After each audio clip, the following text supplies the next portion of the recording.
मेहनत गरेपछि त्यहाँ सुन चाहिँ भेटिन्छ।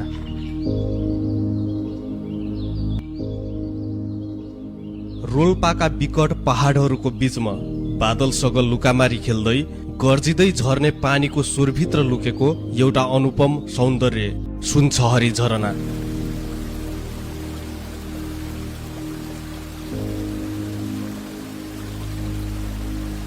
जहाँ प्रकृतिले केवल आफ्नो रूप मात्र होइन, समयसँगै बगेका किम्वदन्ती, रहस्य र सुन जस्तै अमूल्य कथाहरूलाई आफ्नै काखमा सँगालेर राखेको छ।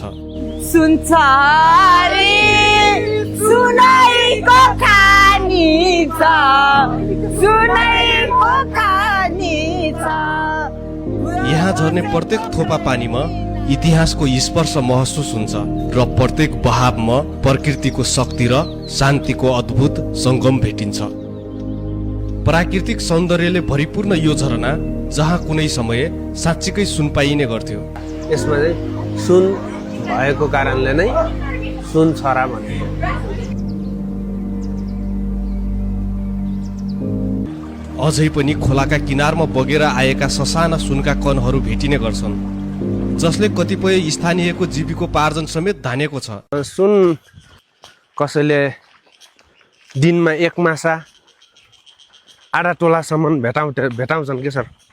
अझै पनि लुम्बिनी प्रदेशकै अग्लो र नेपालकै तेस्रो अग्लो झरनाको रूपमा परिचित यो स्थल आज धेरै आन्तरिक पर्यटकहरूको दुःख पीडा बिर्साउने र आनन्द लिने आकर्षक गन्तव्य बनेको छ। भर्ती भएको 2010 मा हो, 2010 मा हो। भेनाजुले किन्देको चस्मा हो, भेनाजुले किन्देको चस्मा। लालाजी हमर प्यारे लाला, अरे मीठा पान बनाउँदा बनरासे वाला, मीठा पान बनाउँदा बनरासे वाला। अग्लो पहराबाट गर्जिँदै झरेको सेतो पानी, त्यसको शीतलता र वरिपरिको हरियाली देख्दा जो कोहीलाई लाग्ने गर्छ स्वर्ग यदि कतै छ भने सायद यही छ।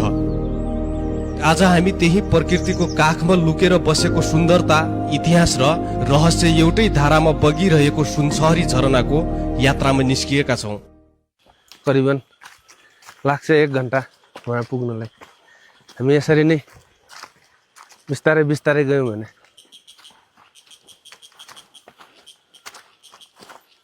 झरनासम्म पुग्ने यात्रा भने सहज छैन। कठिन भूगोल, एकातिर अग्ला पहाड, अर्कोतिर गहिरो खोज। खुट्टा अलिकति चिप्लियो भने सिधै तल पुग्ने जोखिम। होइन, यो रुखको छेउमा गयौँ। यहीँबाट तेर्सो लाग्छ त्यति, त्यहाँ अलिकति आराम गरेर त्यहाँदेखि फेरि ढाडै उभो जानुपर्छ फेरि। तर यस्तो छैन, फेरि ठाडै उकालो छैन फेरि माथि। घडीको छै भन्दा मुटुको धड्कन छिटो छ।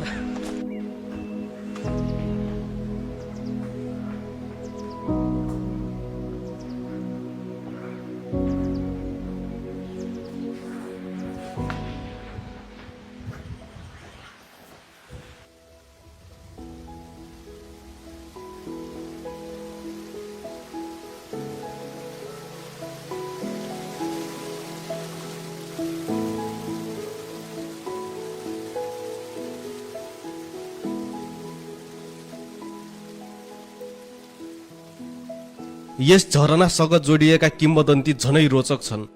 स्थानीयका अनुसार पहिले यहाँको पहराबाट सुन निकालिने गर्थ्यो, तर एक लोभी व्यक्तिले अत्याधिक सुन निकाल्ने लालचमा खानी जताभावी खनेर भत्काइदिएपछि त्यो स्रोत सधैँका लागि बन्द भयो र समयसँगै त्यही स्थान आजको सुन्दर झरनामा परिणत भएको विश्वास गरिन्छ।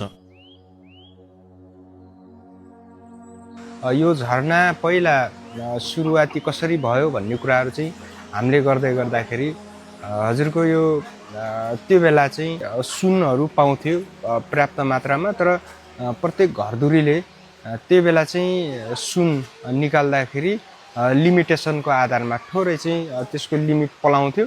त्यो पलाएको आधारमा लिमिटेसनको आधारमा काट्ने, प्रत्येक घरधुरी गएर चाहिँ त्यो काट्ने भन्ने कुराहरू थियो र त्यो काट्दै गर्दाखेरि त्यो रोटेसनमा चाहिँ काट्ने चाहिँ गएर त्यो सुन ल्याउने कुराहरू रोटेसनमा थियो भन्ने कुराहरू छ र त्यो लगत्तै अलिकता लोभी अलिकता अलि त्यो सुनमा चाहिँ बढी लालच गर्ने लोभ गर्ने व्यक्ति आएर चाहिँ त्यो बेला चाहिँ जरैदेखि चाहिँ खनेर म निकाल्छु, म ठुलै चाहिँ लगेर जान्छु भन्दाखेरि त्यो बेला त्यो व्यक्तिलाई चाहिँ हट्टै चाहिँ छहरा चाहिँ पानी आएर बगायो, छहरा बन्यो, सुनसरी झरना बन्यो भन्ने कुराहरू किंवदन्ती कुराहरू।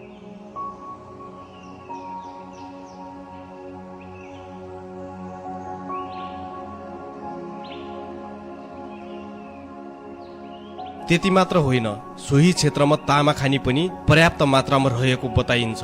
यही सिरानमा माथि तामाखानीको चाहिँ गुफाहरू छ, त्यो चाहिँ तामाखानीको ठुल्ठुला गुफाहरू छ। त्यसलाई पनि हामीले अझै चाहिँ प्रबन्धन गर्न सकेका छैनौँ र त्यहाँ चाहिँ आन्तरिक पर्यटकहरूलाई पनि यो ठाउँमा यस्तो खालको छ है भन्ने कुराहरूलाई हामीले त्यो प्रबन्धन गर्न सकेका छैनौँ।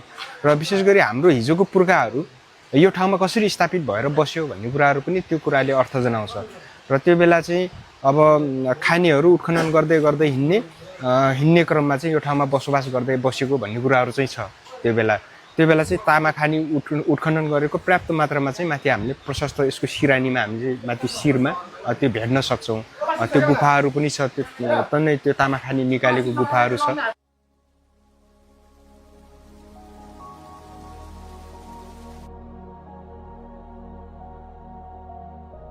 सोही क्षेत्रबाट वर्षायाममा पानीले बगाएर लगेका सुनका कणहरू खोला किनारमा अहिले पनि पाइने गर्छन्।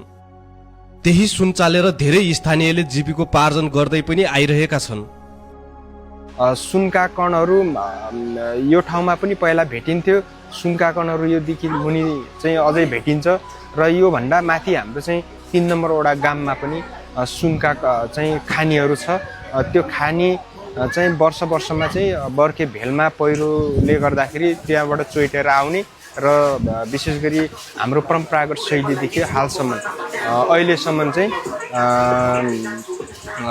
सुन खोजेर एउटा जीविकोपार्जन गर्ने एउटा माध्यम चाहिँ पहिलेदेखि बन्दै आएको कारणले अहिले भने यस क्षेत्रलाई पर्यटकीय रूपमा विकास गर्ने प्रयास तीव्र रूपमा भइरहेको छ।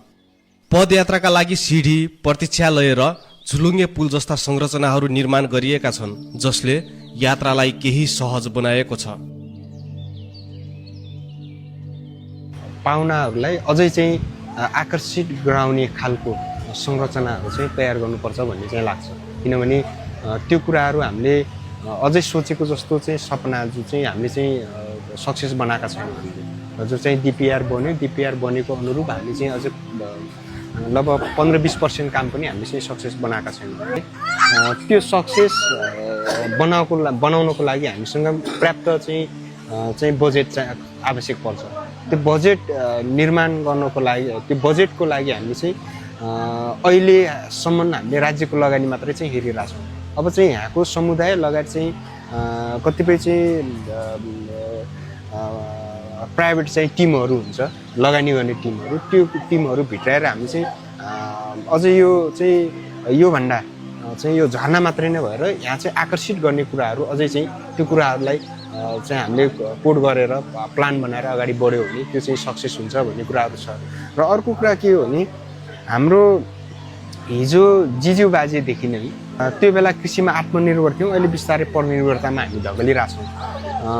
विशेष गरी कृषिमा पनि आधुनिक खालको कृषिहरू, यो झरनालाई मात्रै नै भएर आधुनिक खालको कृषिहरू चाहिँ हामीले ठुल्ठुला बगैँचाहरू ताकि वार्षिकमा राम्रो एउटा चाहिँ आय स्रोत आउने, स्थानीय तहको आय स्रोत आउने एउटा माध्यमहरू तयार गरेर कम्तीमा अझै आन्तरिक र बाह्य पर्यटकहरूलाई पनि त्यो कृषि भ्रमणका कुराहरू त्योसम्म पुर्याउने यो ठाउँदेखि हामीले चाहिँ रोड म्याप जो चाहिँ अगाडि भन्यौँ हामीले माथि त्यो तामाखानी हुँदै फुलबारी लेक हुँदै हामी चाहिँ फुलबारी लेक हुँदै हामी कोठीभिर हुँदै विभाग यसरी चाहिँ योजना चाहिँ बनाएका छौँ। पदयात्रा त्यसरी चाहिँ गर्ने भन्ने योजना चाहिँ हामीले केरेका छौँ र त्यो चाहिँ अझै सोचेको जस्तो हामीले चाहिँ पर्याप्त मात्रामा सोचेको जस्तो चाहिँ सक्सेस भएको स्थिति चाहिँ छैन। आज प्रकृतिको काखमा लुकेर बगेको यो सुन्दर झरना, जहाँ इतिहास र रहस्य एउटै धारामा बगिरहेको छ, यदि तपाईँ पनि प्रकृतिको नजिक पुगेर हराउन पहाडको शून्यतामा आफैलाई भेट्न चाहनुहुन्छ भने रोल्पाको सुनचहरी झरना तपाईँलाई पर्खिरहेको छ।